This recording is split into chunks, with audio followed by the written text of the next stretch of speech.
नमस्कार, आप देख रहे हैं नॉन स्टॉप एट 9। मैं हूं आपके साथ आशा झा। हेमंत बिस्व शर्मा असम के नए मुख्यमंत्री बन गए। उन्होंने असम के 12वें मुख्यमंत्री के तौर पर आज शपथ ली। पार्टी के राष्ट्रीय अध्यक्ष जेपी नड्डा की मौजूदगी में राज्यपाल जगदीश मुखी ने उन्हें शपथ दिलाई। शपथ लेने के बाद हेमंत बिस्व शर्मा ने कई दावे किए, जिनमें एक दावा था कि वो अगले 5 साल में असम को टॉप 5 स्टेट बनाना चाहते हैं। शपथ ग्रहण के तुरंत बाद हेमंत बिस्व शर्मा ने अपनी प्राथमिकताएं जगजाहिर कर दी। श्रीमंत शंकर देव कला क्षेत्र में हुआ समारोह अपने आप में एक संकेत था। प्रेस कॉन्फ्रेंस में सारी बातें साफ हो गईं। मीडिया से रूबरू हुए शर्मा ने एनआरसी का जिक्र किया, जिससे ये भी समझ में आ गया कि बीजेपी ने सर्बानंद सोनोवाल की जगह शर्मा को सिंहासन क्यों सौंपा। एनआरसीर सम्पर्कत आमार स्थिति एकेबारे स्पष्ट जे आमी सीमांत अंचलत एनआरसीर 20% এটা নতুনকৈ পৰীক্ষা কৰাৰ পোষকতা কৰোঁ আৰু সীমান্ত জিলাসমূহক বাদ দি আন জিলাসমূহত আমি 10% নতুনকৈ পৰীক্ষা হোৱাটো বিচাৰোঁ। असम के चुनावी दंगल में कांग्रेस, यूडीएफ, बीपीएफ गठबंधन को बीजेपी की अगुवाई वाले एनडीए गठबंधन से 1% ज्यादा ही वोट मिले, लेकिन एनडीए न सिर्फ सरकार बनाने में कामयाब रहा, बल्कि कांग्रेस की अगुवाई वाले गठबंधन से 1.5 गुना ज्यादा सीटें भी जीत गया। माना जा रहा है कि बदरुद्दीन अजमल के साथ कांग्रेस के गठबंधन से बीजेपी को ध्रुवीकरण का आधार मिल गया और हेमंत बिस्व शर्मा ने इसका पूरा फायदा उठाया। यही वजह है कि पूरे चुनाव में जो बीजेपी एनआरसी पर खामोश रही, वो अब सत्ता मिलते ही फिर से एनआरसी का गीत गाने लगी है। मुख्यमंत्री बनने के बाद शर्मा ने उल्फा से बातचीत की पेशकश की तो लगे हाथ ये भी दावा किया कि अगले 5 सालों में असम देश के टॉप 5 स्टेट में शुमार हो जाएगा। रविवार को खुद सर्बानंद सोनोवाल ने ही अपनी जगह हेमंत बिस्व शर्मा को विधायक दल का नेता बनाने का प्रस्ताव रखा और सर्वसम्मति से ये प्रस्ताव पास हो गया। मुख्यमंत्री पद की शपथ लेने से पहले शर्मा ने कामाख्या मंदिर में पूजा अर्चना की और ईश्वर से असम के कल्याण की प्रार्थना की। जालूकबारी विधानसभा सीट से लगातार 5वीं बार विधायक बने हेमंत बिस्व शर्मा 6 साल पहले तक कांग्रेस के नेता हुआ करते थे और तरुण गोगोई सरकार में नंबर 2 का दर्जा रखते थे। मुख्यमंत्री बनने की महत्वाकांक्षा पूरी न होने के कारण ही शर्मा ने 2015 में बीजेपी का दामन थामा और 6 साल बाद उनकी मुराद पूरी हो गई। Bureau report, news 24। और असम के बाद बात अब पश्चिम बंगाल की, जहां के आज दीदी के 43 मंत्रियों ने शपथ ले ली। तो वहीं नंदीग्राम के संग्राम में दीदी को पराजित करने वाले बीजेपी नेता शुभेंदु अधिकारी विधानसभा में प्रतिपक्ष के नेता बन गए। इन सब के बीच राज्यपाल ने एक बार फिर ममता बनर्जी को निशाने पर लिया। तो ममता बनर्जी ने वैक्सीन को लेकर केंद्र के इल्जामों को लेकर अपना जवाब दिया, या यूं कह लीजिए केंद्र पर ही इल्जामों की बारिश कर दी।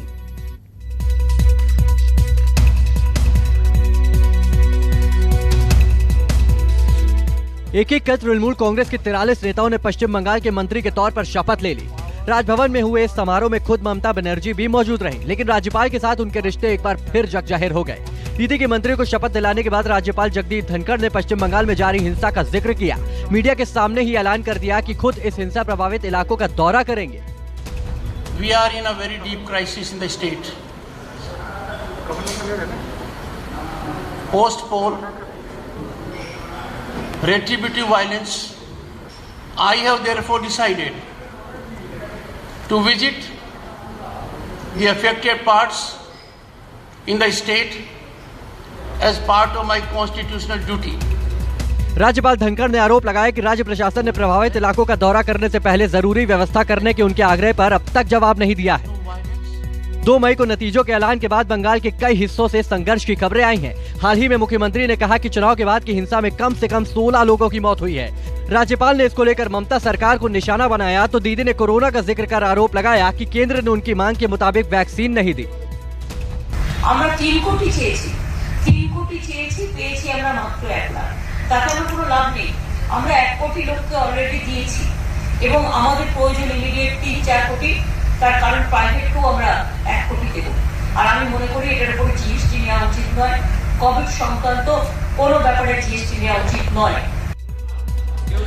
उधर दीदी के मंत्रियों ने शपथ ली तो इधर शुभेंदु अधिकारी बीजेपी विधायक दल के नेता चुने गए और इस तरह विधानसभा में विपक्ष के नेता बन गए। शुभेंदु और दिलीप घोष ने वैक्सीन को लेकर केंद्र पर ममता बनर्जी के आरोपों को खारिज किया तो शुभेंदु ने शीतलकुची की घटना को लेकर सीआईएसएफ के 6 जवानों को मिले सीआईडी के नोटिस पर सवाल उठाया। ভ্যাকসিন চাইছেন রোজ নতুন করে ডিমান্ড করছেন। কেন্দ্র সরকার ঠিক মতো পাঠাচ্ছে, যেটা পাঠাচ্ছে এটা ডিস্ট্রিবিউশন হচ্ছে, নষ্ট হয়ে যাচ্ছে। যে ভ্যাকসিন এসছে সেটা ঠিক মতো বন্টন করুন। লোক জানতেই পারছে না কে পাবে না পাবে। রোজ সকাল 5টা থেকে লাইন দিয়ে 9টার সময় বাড়ি আসছে, পাচ্ছে না। ये इसका पावर में नहीं है। वो सीआरपीएफ, सीएपीएफ, एमएचए के अंडर में होता है, उसको एमएच को लिखना पड़ेगा। जो मैं 2 बार मेंबर ऑफ पार्लियामेंट लोकसभा का है, मेरा कुछ कानून मालूम है। ये सीधा सीधा बुलाने का इख्तियार सीआईडी का नहीं है, ये मुख्यमंत्री और टीएमसी के इशारा पर कर रहा है। पश्चिम बंगाल में चुनाव के बाद भी बीजेपी और टीएमसी की सियासी जंग जारी है। केंद्र और राज्य की जांच एजेंसियां भी सियासत का मोहरा बनती दिख रही हैं। मनोज पांडे, कोलकाता, न्यूज 24। इधर दिल्ली में जीटीबी अस्पताल के पास 500 बेड का कोविड सेंटर बनाया गया है। इसका आज मुख्यमंत्री अरविंद केजरीवाल ने निरीक्षण किया और उन्होंने ये भी कहा कि कल तक ये शुरू हो जाएगा। इसके अलावा आपको बता दें, एलएनजेपी अस्पताल के पास भी 500 आईसीयू बेड का कोविड सेंटर तैयार किया गया है, जो 1-2 दिन में शुरू हो जाएगा। नई व्यवस्थाएं जो शुरू होने जा रही है, मुख्यमंत्री निरीक्षण करने पहुंचे थे, तब की तस्वीरें हम आपको दिखा रहे हैं। जीटीबी हॉस्पिटल के सामने जो रामलीला ग्राउंड है, हम वहां खड़े हैं और ये इस रामलीला ग्राउंड में पिछले 10 दिन के अंदर ये 500 बेड का आईसीयू तैयार किया गया है। हम जानते हैं कि ये सेकेंड वेव कितनी खतरनाक वेव रही है, जिसमें मरीज बहुत ज्यादा बीमार हुए और काफी ज्यादा डेथ हुई और बहुत बड़े पैमाने पे, व्यापक पैमाने पे संक्रमण हुआ। तो आईसीयू बेड्स की बहुत ज्यादा जरूरत पड़ी है। आईसीयू बेड्स की कमी पड़ गई थी, तो 500 बेड्स आज यहाँ पे तैयार हो गए हैं। आप लोग देख रहे हैं केवल मॉनिटर आने बाकी हैं, वो आज रात तक मॉनिटर्स भी पहुंच जाएंगे। कल से ये आईसीयू बेड्स, 500 आईसीयू बेड्स यहाँ पे जीटीबी हॉस्पिटल के साथ अटैच्ड हैं, ये चालू हो जाएंगे। इसी तरह से एलएनजेपी हॉस्पिटल के सामने भी रामलीला मैदान है, वहां भी 500 आईसीयू बेड्स 2 या 3 दिन के अंदर वहां भी चालू हो जाएंगे। तो मैं समझता हूं ये 1000 आईसीयू बेड्स एक साथ चालू होने से, मेरी समझ के हिसाब से अब दिल्ली में आईसीयू बेड्स की कमी शायद लोगों को महसूस नहीं होगी।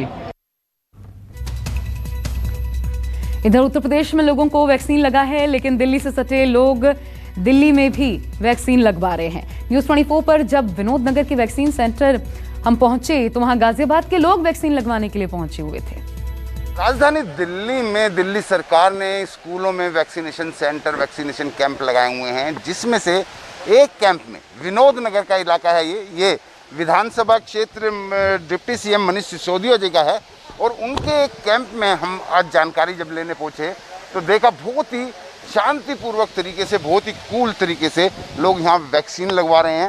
लगभग 750 वैक्सीन एक दिन में ये लगा लेते हैं। स्कूल के प्रिंसिपल हैं मिस्टर दुबे हैं हमारे साथ, उनसे भी एक बार बात करेंगे। सर नमस्कार, न्यूज़ 24 पे आपका स्वागत है। सर किस तरीके से वैक्सीन का काम कैसे चल रहा है? सर हमारे यहाँ 5 साइट्स हैं और हर एक साइट पे 150 लोगों को वैक्सीन लगाई जा रही है। बाकी आप देख रहे हैं स्मूथली चल रहा है, किसी तरह से कोई दिक्कत नहीं है। अच्छा, और आज हम 80% का हमारा टारगेट पूरा हो चुका है लगभग जी। अच्छा, मैं एक चीज़ और जानना चाह रहा था कि जिस तरीके से यूपी प्रशासन ने आज एक बयान आया है कि यूपी के अंदर वैक्सीनेशन सिर्फ यूपी वालों को लग रहा है, तो क्या दिल्ली में भी ऐसा कुछ है? दिल्ली में सिर्फ दिल्ली सरकार ने ऐसा कुछ कहा रखा है कि सिर्फ दिल्ली वालों को लगे? सर ऐसा हमें तो नहीं लगता। हमारे यहाँ तो नोएडा से, ग्रेटर नोएडा से, वैशाली, वसुंधरा, गाजियाबाद लोग डेली आ रहे हैं और वैक्सीन लग रही है। ऐसे तो कोई है नहीं, ऐसी ना कोई इस तरह की हमें कोई डायरेक्शन है कि किसी को वैक्सीन से मना करा जाए। तो हर जगह से सबसे बड़ी खास बात है, दिल्ली के जितने वैक्सीनेशन सेंटर हैं उनमें हर जगह से लोग आ रहे हैं। एक शख्स और है, उनसे भी मैं बात करूंगा। सर क्या नाम है आपका? मेरा नाम सुनील मिश्रा है। सुनील मिश्रा जी, एक चीज़ बताइए, कहाँ रहते हैं आप?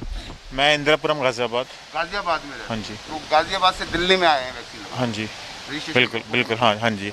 मैं यूपी में कहा गया है कि प्रशासन ने कहा है कि यूपी में सिर्फ यूपी के लोगों को लगेगा। नहीं, ये गलत बात है। जहाँ जिसकी सुविधा हो वो वहाँ लगाए। हमें दिल्ली ये सूट करता है तो हमें पास पड़ता, हमने आके लगा लिया। तो ये आपके सामने जीता जागता एक प्रूफ मैं आपको दिखा रहा हूँ, जो कि गाजियाबाद में रहते हैं, इंदिरापुरम में रहते हैं और यहाँ पर इन्होंने वैक्सीन जो है यहाँ दिल्ली में लगाया, इन्होंने ऐप किया।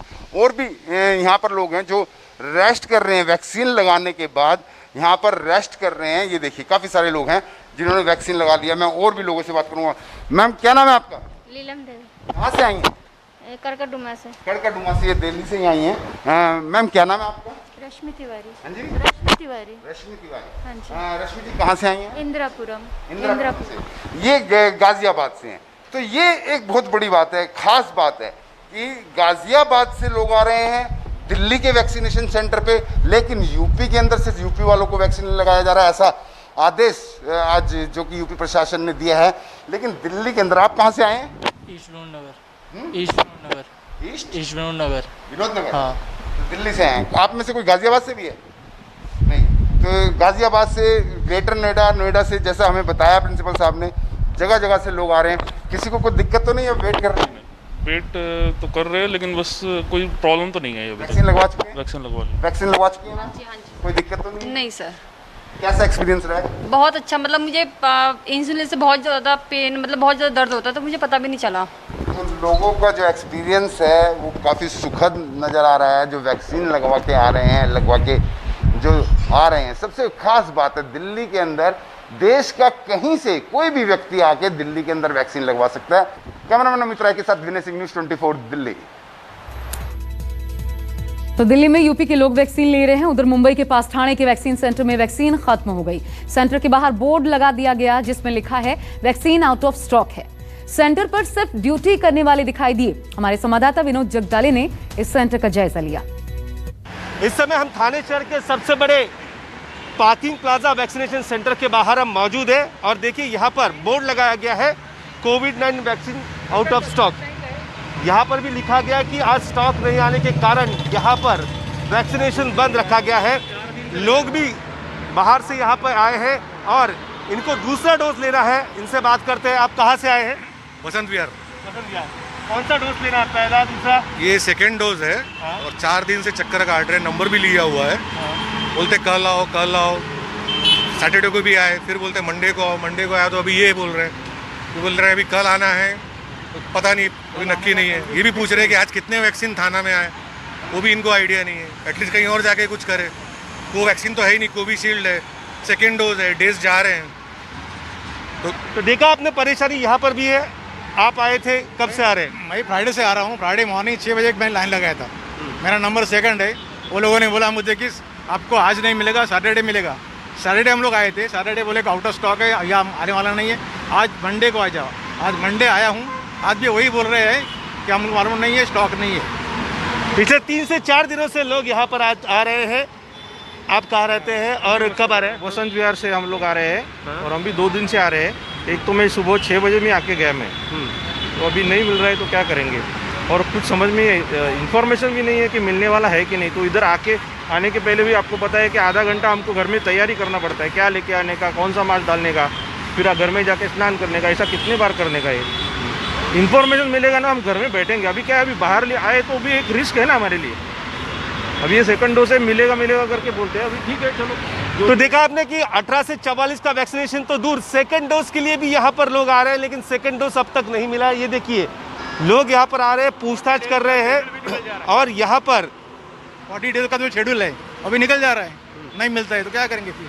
तो देखा आपने, इनका सेकंड डोज है वो 40 दिन के भीतर लेना पड़ता है, लेकिन 40 दिन बीत जाने के बाद भी यहाँ पर आकर इन्हें वैक्सीन के लिए एक ही बोर्ड दिखाई पड़ रहा है कि वैक्सीन का स्टॉक अवेलेबल नहीं है, जिसके चलते यहाँ पर आज वैक्सीनेशन बंद रहेगा। लोगों में काफ़ी परेशानी है। सेकंड डोज लेने के लिए ये लोग यहाँ पर आ रहे हैं, लेकिन यहाँ पर उन्हें जवाब मिल रहा है कि स्टॉक नहीं है। कैमरामैन अंचल सिंह के साथ विनोद जगदाले, न्यूज़ 24 ठाणे। इधर जम्मू में भी यही हालात देखने को मिले। जम्मू में वैक्सीन की किल्लत हो रही है, इसके चलते गांधीनगर के एक सेंटर में ताला लगा मिला। देखिए संवाददाता पंकज शर्मा की रिपोर्ट। जम्मू कश्मीर में भी 18+ लोगों के लिए वैक्सीनेशन शुरू की गई थी। वैक्सीनेशन हालांकि चल रही थी, लेकिन आज जो है वैक्सीनेशन सेंटर पर ताला लगा हुआ है। हम इस समय मौजूद हैं जम्मू के गांधीनगर में एक वैक्सीनेशन सेंटर के बाद। यहां पर आप देखिए कि वैक्सीनेशन सेंटर बंद है। कुछ लोग यहां पर पहुंचे थे वैक्सीनेशन करवाने के लिए। आपको बता दें कि जो 18+ लोगों को जो वैक्सीनेशन दी जा रही है, बाकायदा उसके लिए कुछ चुनिंदा सेंटर बनाए गए हैं। जो 45+ है वो जो है वहां पर जैसे अस्पताल है बाकी जगहों पर चल रही है, लेकिन जो 18+ के लिए है वो चुनिंदा जगह जो है वहां पर 18+ वर्ष के ऊपर के लोगों को वैक्सीनेशन दी जा रही है। लेकिन गांधीनगर में मौजूद है, यहां पर आप देखिए कि कुछ दिन वैक्सीनेशन चलती है, लेकिन आज जो है वैक्सीनेशन जो यहां पर केंद्र है वो बंद है। हमारे साथ कुछ लोग हैं जो कि यहां पर वैक्सीनेशन करवाने के लिए पहुंचे थे। आइए इन्हीं से बातचीत करते हैं और इनसे जानते हैं क्या दिक्कत आ रही है, कब यहां पर पहुंचे, कब पता लगा कि ये बंद है। सर मैं 2 दिन पहले भी यहाँ से होके गया हूँ, तो उन्होंने कहा था आप अपना पहले स्लॉट बुक करवाइए तो फिर आइए, अदरवाइज ऐसे आपको वैक्सीनेशन नहीं मिलेगी। तो आज मैं सर 15 दिन हो गए स्लॉट के ट्राई कर रहा हूँ, स्लॉट ही नहीं है, स्लॉट ही नहीं है। 18+ के लिए स्लॉट ही नहीं है सर। जब 18+ की वैक्सीन नहीं है तो फिर ये ड्रामा क्यों बनाया हुआ कि वैक्सीन आ गई, वैक्सीन आ गई, वैक्सीन आ गई। तो कहाँ जाए आम आदमी, कहाँ जाए इंसान, कहाँ जाए। स्पोर्ट्सियों के लिए वैक्सीन है, एम्प्लॉयज के लिए वैक्सीन है, सिर्फ आम बंदे के लिए वैक्सीन नहीं है। तो रोज यहाँ पर आते हैं निराशा, रोज आते हैं, रोज कहते हैं पहले आप स्लॉट बुक कीजिए। सर स्लॉट है ही नहीं तो स्लॉट कैसे बुक करें, कोई भी आप स्लॉट नहीं दे रहे। आप आज यहाँ पर पहुंचे हैं, बंद है, स्लॉट बुक करवाया आपने? स्लॉट बुक कराते हैं, होता ही नहीं स्लॉट बुक, तो अब ऐसे आए हैं पूछने के लिए, तो इधर देखा ताला लगा हुआ है। रजिस्ट्रेशन करवाई थी, आपको स्लॉट मिला, यहाँ पर आप पहुंचे? मेरा नाम विकास है, मैं अभी आया हूँ, देखो यहाँ पे बंद पड़ा हुआ है। स्लॉटिंग तो हुई नहीं हमारी, लेकिन जैसे मैंने इसका बुक कराया, आज पता करने के लिए आया था कि यहाँ पे क्या चल रहा है, तो वहाँ यहाँ देख के बड़ी निराशा महसूस हो रही है कि क्या सिस्टम है गवर्नमेंट का। सुन सकते हैं कितना ज्यादा परेशान है। यहाँ पर वैक्सीनेशन लिए पहुंचे थे, लेकिन वैक्सीनेशन सेंटर के बाहर जो है वो ताला लटका हुआ है। कैमरामैन तनवीर के साथ पंकज शर्मा, न्यूज़ 24 जम्मू। इधर नेपाल में आज बड़ा राजनीतिक उलटफेर हुआ। नेपाल के प्रधानमंत्री केपी शर्मा ओली संसद में विश्वास मत साबित नहीं कर पाए। इसके बाद नेपाली संसद के निचले सदन में बहुमत खो दिया ओली ने। विश्वास मत को लेकर संसद का स्पेशल सेशन बुलाया गया था। ओली को 275 सदस्यीय प्रतिनिधि सभा में विश्वास मत जीतने के लिए कुल 136 मतों की जरूरत थी। निचले सदन में कुल 232 वोट डाले गए। इसमें से 93 सांसदों ने ही सिर्फ ओली के पक्ष में वोट किया। वहीं 124 सांसदों ने उनके खिलाफ मतदान किया। 15 सांसदों ने मतदान में हिस्सा ही नहीं लिया। इससे पहले नेपाल कम्युनिस्ट पार्टी ने ओली सरकार से अपना समर्थन वापस लेने का ऐलान किया था, जिसके बाद केपी शर्मा ओली की सरकार अल्पमत में आ गई थी और आज बहुमत भी साबित नहीं कर पाए ओली। नमस्कार, मैं हूं मानक गुप्ता। अगर आपको हमारा ये वीडियो पसंद आया हो तो इसे लाइक और शेयर जरूर करें, और हाँ, हमें सब्सक्राइब और फॉलो करना ना भूलें ताकि आप देश और दुनिया की कोई खबर मिस ना करें। चाहे कोई ब्रेकिंग न्यूज हो या कोरोना वायरस से जुड़ी कोई भी अपडेट, पॉलिटिक्स हो या आपकी जेब से जुड़ी कोई खबर, इलेक्शन की कोई न्यूज हो, कोई कंट्रोवर्सी हो या फिर कोई वायरल वीडियो, सब कुछ मिलेगा न्यूज़ 24 पर। तो जुड़े रहिए हमारे साथ और देखते रहिए न्यूज़ 24।